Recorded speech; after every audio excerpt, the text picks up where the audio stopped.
Hola, soy Max Kaiser y esto es Kaiser Report. Aquí estoy, moviendo los bracitos, como los bebés. Hay que mantenerse en forma. Stacy. Creo que no salí en tu plano por los pelos. Bueno, dentro de poco saldremos a recorrer Estados Unidos. Vamos a empezar con un nuevo peregrinaje americano, así que este será el último episodio antes de echarnos a la carretera. Y ustedes, la audiencia, podrán ver Kaiser Report a lo largo de este viaje en el que recorreremos el país de la mano de Gonzo. Se trata de una nueva serie que llegará a sus pantallas en diciembre, así que estén atentos. Por supuesto, uno de los motivos por los que queríamos recorrer el país y ver qué es lo que está pasando es acercarnos al panorama económico y cultural para averiguar no solo lo que los medios de comunicación generalistas no lograron entender sobre la victoria de Trump, sino lo que siguen sin entender a día de hoy. Si nos fijamos en este titular, la impresión que da es que el 2020 también será un buen año para Trump.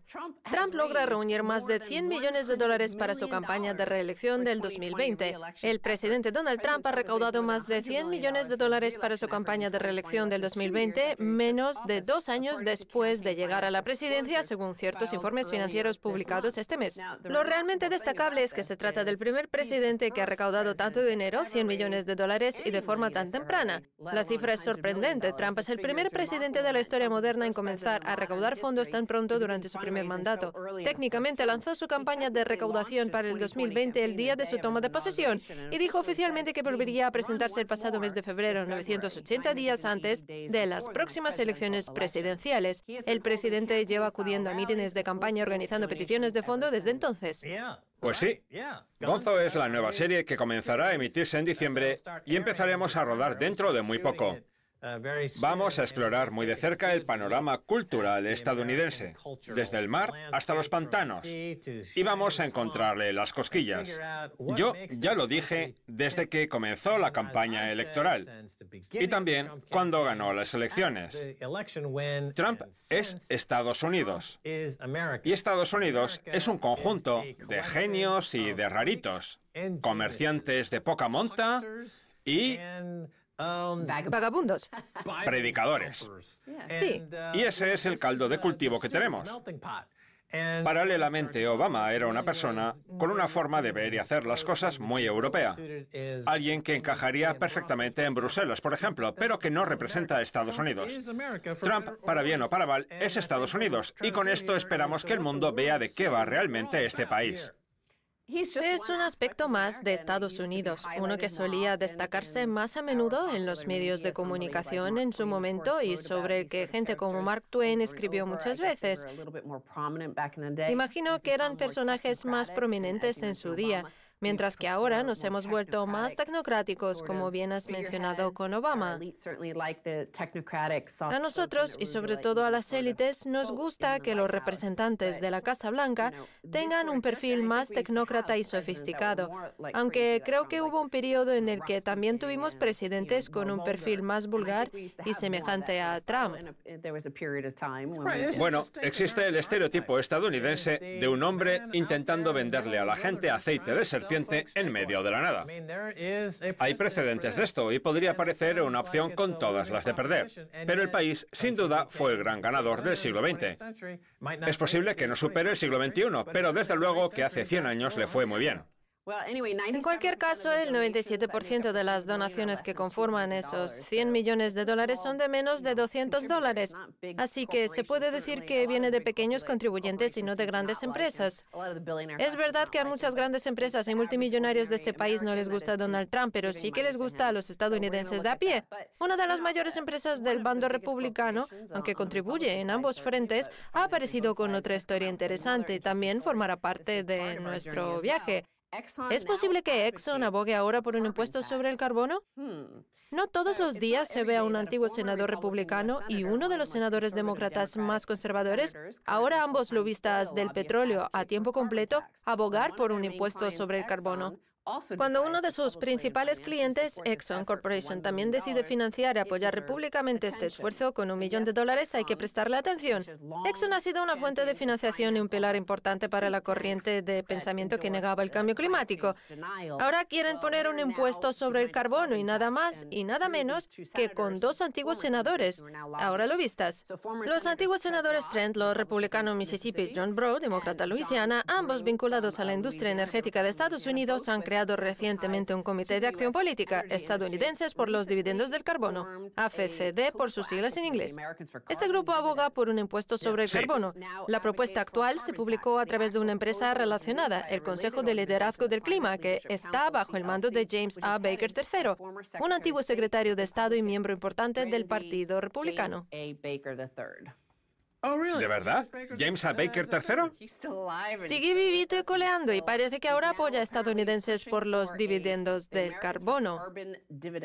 Jimmy, 3 palitos para los amigos. ¿Por qué no le cuentas a la audiencia quién es? Bueno, es un tipo fascinante. Pero bueno, lo que quería decir es que nada motiva más a una persona que tener el agua al cuello. Me refiero a que incluso estos ejecutivos del petróleo entienden que negar el cambio climático no tiene mucho sentido a la vista de todos estos huracanes e inundaciones.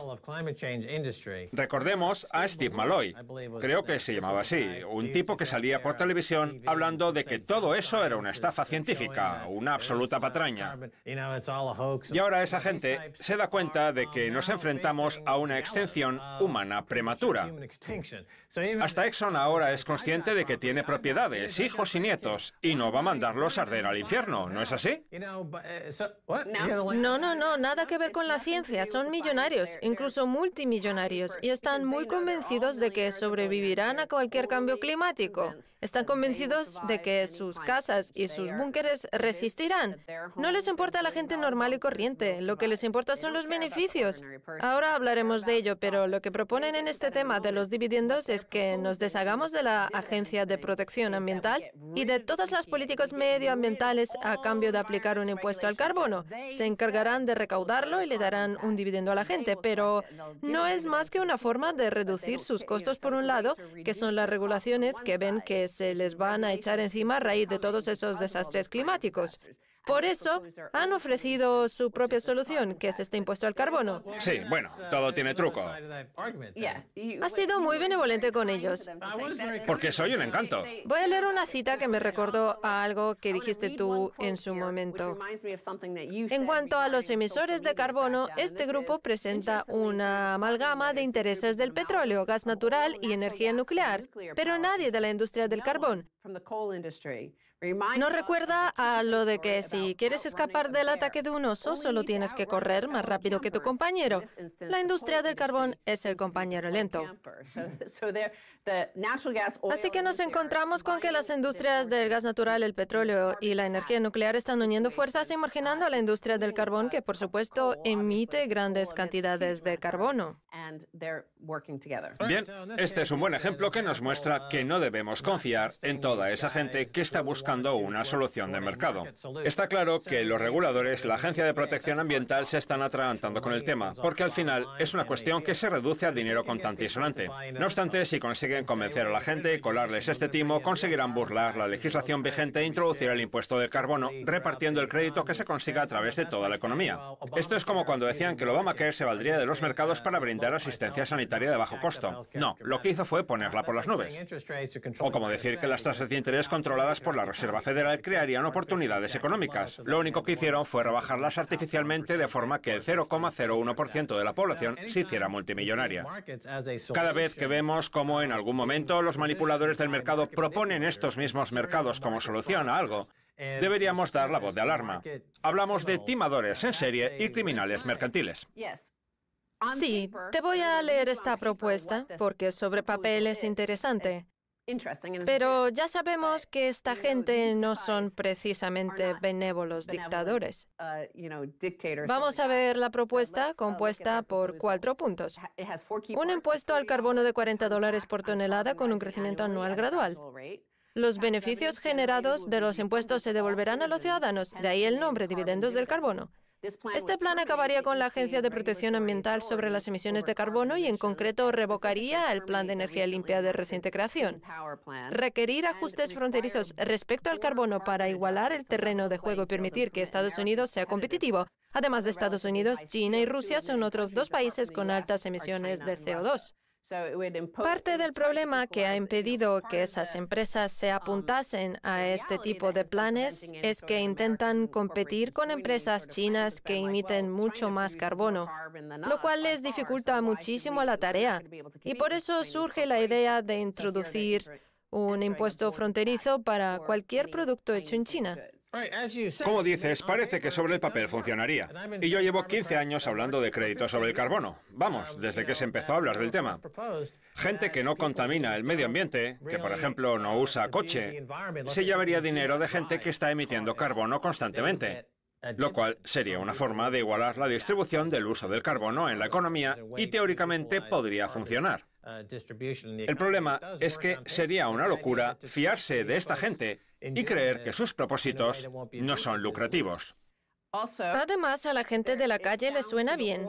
Se espera que estas medidas recauden 276.000 millones de dólares al año. 276.000 millones en impuestos de carbono a $40 por tonelada. Para ponerlo en contexto, los huracanes Florence e Irma nos han supuesto una pérdida económica de algo más de 100.000 millones. Lo que pasa es que prefieren pagar una parte de lo que supongan estos daños porque el alcance global es complicado de medir. Y aún queda el huracán Michael y no sabemos cómo acabará el año. El impuesto propuesto de $40 por tonelada aportaría 276.000 millones de dólares, una cifra ligeramente superior a la de los beneficios de Exxon del año pasado, cerca de unos $800 por estadounidense. Como nación, el último año gastamos 1,05 billones de dólares en energía. En el 2017, Estados Unidos registró un PBI de 19,5 billones. Esto es para poner en contexto esa cifra de 276.000 millones y mostrar que pagar las consecuencias de las emisiones de carbono sigue compensando. Desde luego, hacer cuentas de todo esto resulta imposible. Sea como fuere, todos estos dividendos no llegarán a las víctimas de Exxon ni de la industria energética en general. La vida de mucha gente se ha hecho pedazos porque vive cerca de una explotación de fracturación hidráulica. También hay comunidades enteras que se ha llevado por delante un huracán causado por las actividades de estas empresas.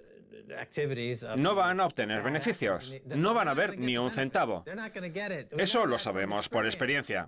Todo se quedará en los bolsillos de los manipuladores, como pasa en el resto de los mercados. Pero por lo menos quizás sí dejen de financiar a todos estos grupos negacionistas del cambio climático, así no tendremos que escuchar a todos esos idiotas de las tertulias nunca más. Pues sí, Steve Malloy, estabas equivocado y yo tenía razón. Me gustaría que lo reconocieses públicamente o que vivas una eterna humillación. Tenemos que hacer una pausa, no se vayan, enseguida volvemos con mucho más.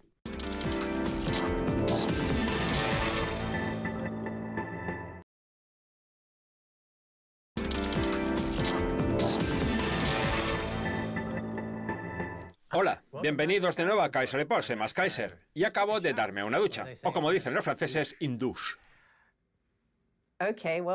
Muy bien, muy interesante. Continuemos hablando sobre el carbono, las emisiones y los impuestos.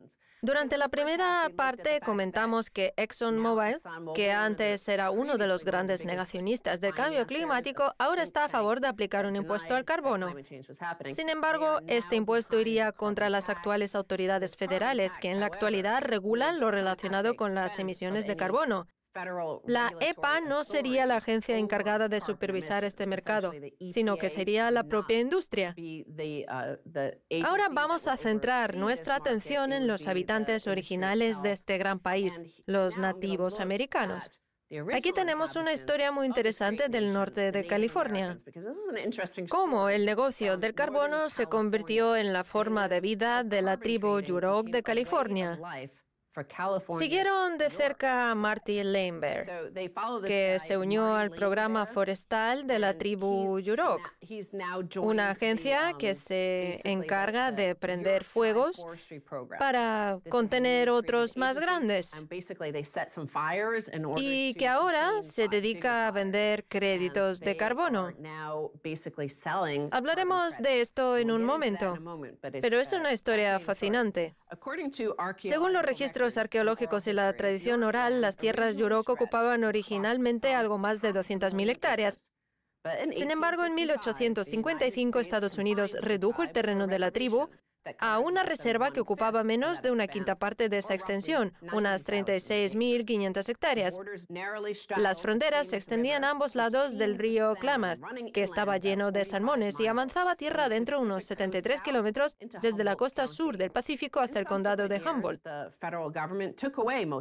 En los siguientes años, el gobierno federal también se quedó con la mayor parte de esa tierra, ofreciéndosela a los terratenientes blancos, mineros de oro y empresas madereras, y luego reclamó parte de ella para el servicio forestal o los parques nacionales. Para cuando llegaron los años 90, la tribu solo contaba con el 5% de su reserva original, un área de aproximadamente un tercio del tamaño de Manhattan. Como escribieron los líderes Yurok en el preámbulo de su constitución de 1993, nuestro equilibrio social y ecológico de miles y miles de años de antigüedad se vio destruido por la invasión de los no indígenas. Se trataba de una tribu que poseía más de 36.000 hectáreas de tierra que al final se vio reducida a 2.000 hectáreas. Una gran parte de las reservas de salmón de las que dependía su actividad económica ha desaparecido por culpa de la sobrepesca y las presas instaladas en los ríos. Ahora necesitan dinero. Veamos cómo llegaron al mercado del carbono. Maravilloso. Estoy deseando saber cómo estos fantásticos nativos americanos comenzaron a ganar dinero comerciando con carbono desde sus viviendas wigwams del norte de California, buscando una forma de reclamo para el casino indio de la zona. En fin, por favor, continúa. No, me parece que por allí no hay ningún casino. Esperaba que mencionases el hecho de que perdieron casi todas sus tierras, puesto que eso explica la experiencia de los nativos americanos con el gobierno estadounidense y los tratados que han firmado con los nativos a lo largo de los años. Sí, en eso pensaba. Como decía, este grupo de nativos americanos pasaron de tener 36.000 hectáreas a tener 2.000. Y ahora quieren recuperar sus tierras. ¿Cómo lo hacen? Antiguamente intentaban luchar contra el hombre blanco para recuperarlas. Así que nos pusimos a indagar en artículos de prensa sobre Thomas Jefferson, quien escribía cómo había que erradicar a esta gente malvada que nos mataba. Pues ahora tuvieron la siguiente idea. Durante esos años, los líderes Yurok se plantearon presentar demandas legales alegando que las tierras circundantes eran legítimamente suyas, pero los abogados se lo desaconsejaron. Les dijeron, si van a juicio, podrían perder, y perderían todo ese dinero y todo ese tiempo. Según me contó Dale Webster, miembro fundador del Consejo Tribal, los abogados informaron que sería más barato simplemente volver a comprarlas. El 95% del presupuesto del gobierno tribal proviene de subvenciones federales. La pesca del salmón de la tribu, fundamental para su identidad y su economía, se ha visto diezmada, en gran parte por la agricultura primaria y 4 presas hidroeléctricas. Los empleos son escasos y el 80% de la tribu vive por debajo del umbral de la pobreza. Así que en el 2010, California presentó su propio sistema de venta de derechos de emisión, porque recordemos que el gobierno estadounidense no podía aprobar legislación para un sistema así. La tribu Yurok quería comprar tierras para ampliar sus 2.000 hectáreas. Tenían una gran cantidad de secuoyas, que son grandes almacenes de carbono, así que empezaron a ganar dinero.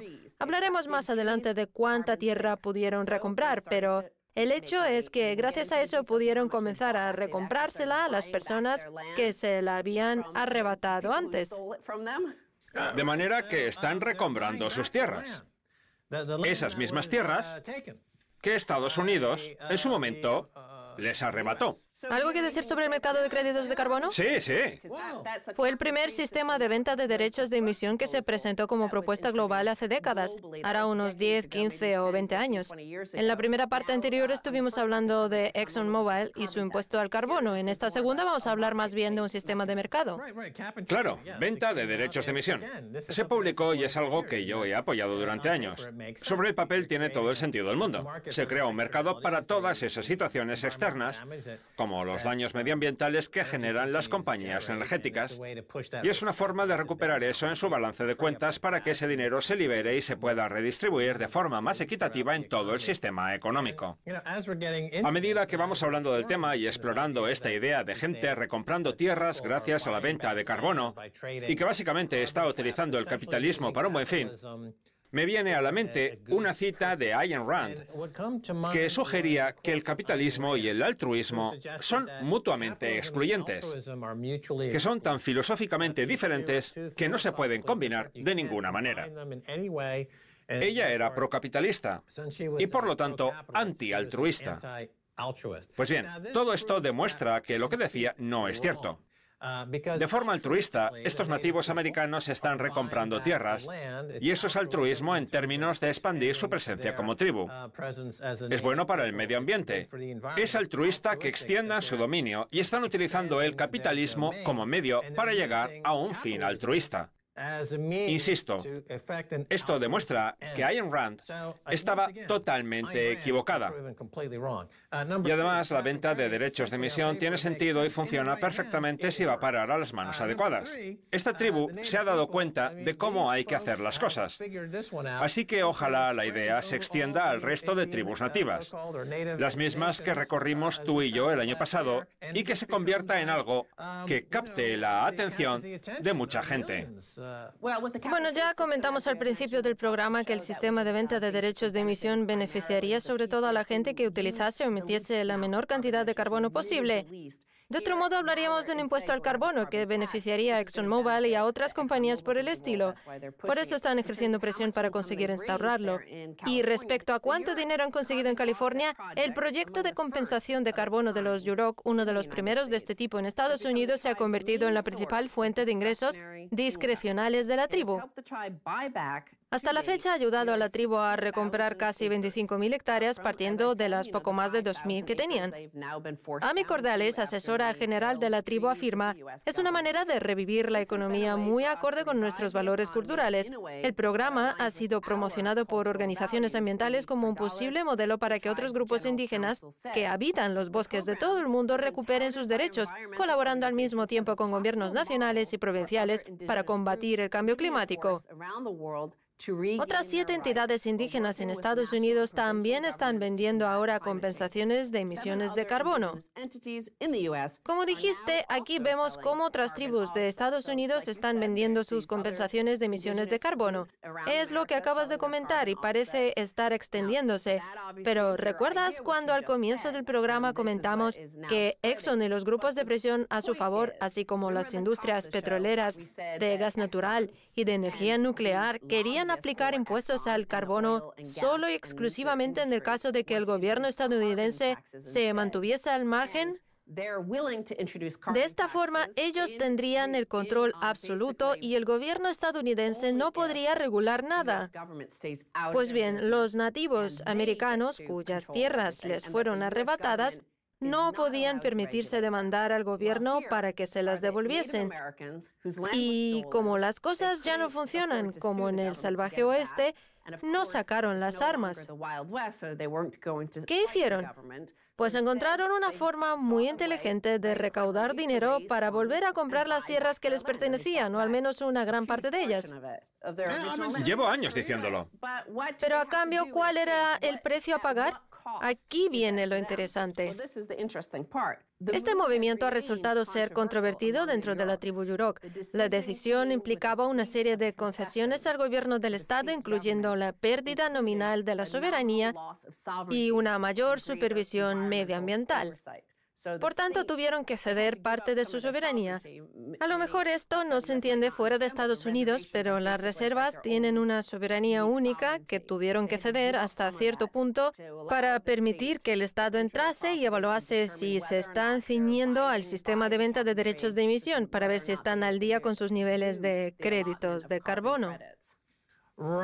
Pues eso es problemático, porque el Estado, o el hombre blanco, lo que hará seguramente sea robar todo lo que pueda. Pero bueno, tienen la oportunidad de reclamar una gran cantidad de tierras y yo les propondría que lo siguiente que hagan sea que inviertan una gran parte de ese dinero generado en bitcoins. Porque entonces podrían ser tan soberanos como para incluso volver a comprar todo Estados Unidos, su país. Porque el dólar fiat está a punto de desplomarse hasta cero y el bitcoin llegará a los 100.000 o 250.000 hasta cargarse todas las divisas fiat. Si se pone algo de dinero de las cuentas de los nativos americanos, estos podrían comprar todo el estado de California, podrían comprar Nevada y Las Vegas. Ya lo sugerí hace mucho tiempo y creo que es una forma viable de recuperar su soberanía. Bueno, es que ni siquiera necesitan coger ese dinero que debería de intercambiarse directamente por tierras. La tierra tiene valor y les pertenece por derecho propio. Sin embargo, esas tierras tienen una gran cantidad de viento y un gran potencial para la energía solar, así como energía hidroeléctrica, con el río Klamath recorriendo sus terrenos. Ahí está el dinero. Podrían poner en marcha operaciones mineras. Es dinero del que podrían meter un 1% en el bitcoin y obtener un 1000%. Tienen un valor importante y en el momento que lleguemos al punto en que las cosas cambien y una vez que las ruedas del capitalismo y el altruismo giren en el mismo eje en esta danza nativa de espléndida reclamación de tierras, verás cómo Estados Unidos se transforma pasando de ser un pozo nada ecológico a una espléndida pradera llena de búfalos. ¿Sabes qué? Aquella canción volverá a tener sentido. Montañas de color púrpura por todas partes y búfalos pastando libres. Todo esto volverá gracias al mercado del carbono y las criptodivisas. Dios mío, este es el programa más importante que hemos hecho en la historia de los 15.000 programas. Pero ahora nos tenemos que marchar. Esto ha sido todo por hoy en Kaiser Report. Somos más Kaiser, sí, bailando con lobos Herbert. Pueden escribirnos un tuit si lo desean a Kaiser Report. Nos vemos. Hasta la próxima. Adiós.